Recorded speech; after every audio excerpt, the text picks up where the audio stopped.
So this is another analogy that I like to use with patients when we are talking about improving the quality of the cellular environment. And this is sort of the idea of nourishing the soil before we plant the seed. So this is a slide that I love. I always like to think about, I do not have a green thumb at all, so I tend to like kill everything green that comes into my house. It's like now my husband's job to keep all of the green things living. But this I'm sure we can kind of all relate to, which is sort of like a dying plant on the windowsill. It's probably been a little bit neglected. What's really great to think about in this analogy is that if I were to take this plant and, change things up, I would maybe, move it away from being too close to the window, maybe give it some water, sort of give the plant back some of the really basic things that it needs to foster life. It would be possible to revive this plant. After a few days, it would probably recover its strength and vigor, and it might actually give off some flowers or fruits. This would be the goal, and this is how we think about your fertility. If we can improve the quality of the cellular environment, we can sort of enhance the strength and vitality of the hormonal system and the reproductive system, and that's going to bode well for your fertility moving forward. So that's sort of our process at AccuBalance. We want to think about nourishing the soil before we plant the seed by optimizing the cellular environment. So here's another story for you. This patient was a pediatric nurse. She came to us and she was 40 years old. Her sort of main complaints when she was first coming in were that she had tried to do an IVF cycle and it was unsuccessful. So she had a really poor response to the injection medications, and actually her cycle was canceled. So she didn't respond well enough for them to even go in and retrieve egg cells for her. But really wanted a baby, really wanted to be pregnant. She also, though, had a lot of other things going on when she first came in. So she was constipated. She felt like she had a cold body temperature. She didn't manage stress very well. She was overweight, and she had a lot of PMS and fairly painful periods. So there were a lot of symptoms in her picture that would lead us to believe that the system was a bit out of balance and not operating at that level of vitality. So she started acupuncture a couple of times a week, and she also made a lot of different adjustments to what she was doing with her diet and in her lifestyle.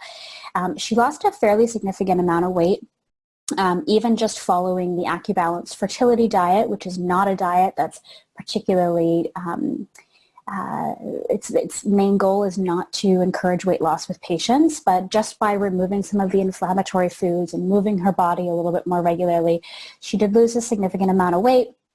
Her body temperature warmed up with acupuncture and Chinese herbs, and she had a lot less PMS associated with her periods, but she still wasn't pregnant.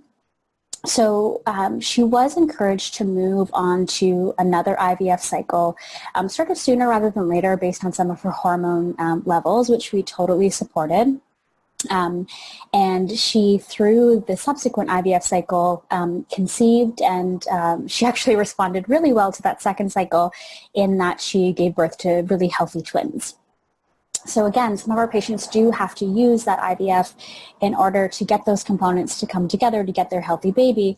But she also felt so much better, and she was feeling much more vital and really ready to have that pregnancy. And then, came out of that was a couple of really healthy babes. So lots of different ways to go about doing this.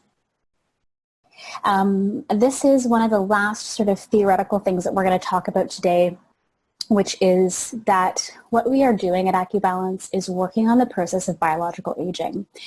So there's this idea that there's actually a difference between your chronological age, which is the number of birthdays that you've had, and your biological age, which is the age at which your body is functioning.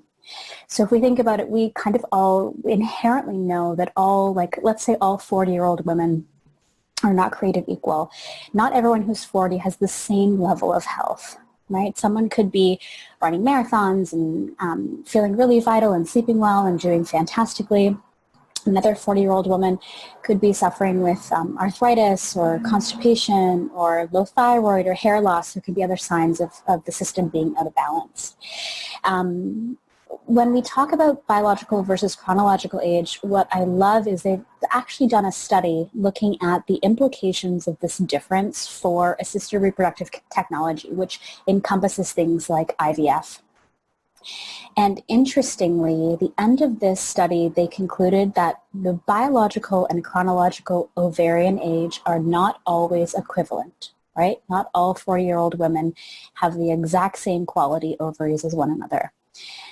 But even more importantly, they say here, furthermore, the biological age is more important than the chronological age in predicting the outcome of ART. So if we are able to sort of turn back that accelerated aging, get the body functioning at the age that would be appropriate for you biologically, that bodes very well for the outcomes for any of the cycles that you end up having to go through, be that IUI or IVF, anything you have to use from the Western system.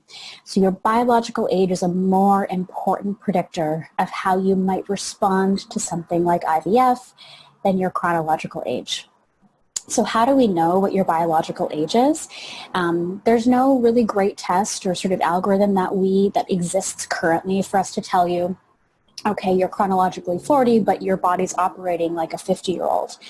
But we use our sort of signs and symptoms to guide us, to tell us what's out of balance, how much of it is out of balance. And the more that we shift that back into homeostasis and back into balance, we're bringing that biological age closer to what it actually should be for this stage of your life. So when I talk about your soil, what would shift you out of balance? Lots of things can shift you out of balance. Hormone imbalances is one of the main things that we see in our clinic. Signs and symptoms of this might be lots of PMS, heavier painful periods. You might get migraines at a particular type of your cycle. You may have hormonal acne. These are all signs of levels of imbalance in the hormonal system. You may have been diagnosed with something like hypothyroidism. You could be feeling like you don't handle stress very well. All of those things would fall into that category. Inflammation is your immune system's response to a stress or injury in the body. And on a small scale, inflammation is actually a really good thing.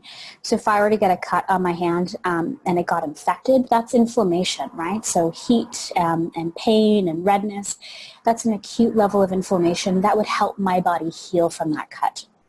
The type of inflammation that's problematic is when it's happening at a systemic level, so it's happening throughout the system and over a chronic period of time. So that can shift things out of balance. Infections can affect the soil. Acidity versus alkalinity. So I always like to think of like a goldfish in a goldfish bowl. If I change the acidity or the basic nature of the water that's in that goldfish bowl, I could kill the goldfish, or I could support really healthy, vital function for that goldfish. It's very similar in the cells of our bodies. Toxicity is really important. Poor blood flow. So especially when we're talking about fertility, we need to make sure that we're driving adequate blood flow to bring oxygen and nutrients to the uterus, to the ovaries, and to the testes in men. And then digestive trouble. So remember that like 80% of your immune system is housed in your digestive tract. So if something's not right with digestion, your immune system sort of senses a stress or imbalance, and that can set off systemic inflammation. The digestive tract is also the way that we break down and assimilate and absorb nutrients from the foods that we're putting into our systems. So there's a malabsorption syndrome that can lead to a nutritional deficiency that then creates this imbalanced soil and would detrimentally influence egg quality or sperm quality. Along with the things that sort of set the soil out of balance, there's lots of factors that can lead to the suboptimal environment and cause accelerated biological aging. So the only thing on this list here that I can't influence is the number of birthdays that you've had, right? So if you're 40, you're 40. I can't change that. But everything else on this list is a modifiable factor that can either accelerate that biological aging process or can slow it down or even reverse it to make your body function as vitally, as optimally as it can at this time. So diet, stress, your weight, being overweight or underweight, both can be detrimental to fertility. So we want you kind of right in the sweet spot for a BMI. How much you exercise, how much you rest. Certainly if you're a smoker or a drinker, recreational drugs fall into this category as well. We're going to talk about these are all of the things that you can influence, that you can be working on right now in your preconception time period, so that when you're ready to try, or even if you're trying now naturally, things come together better. We have better sort of raw materials, eggs, sperm, and uterine environment to work with.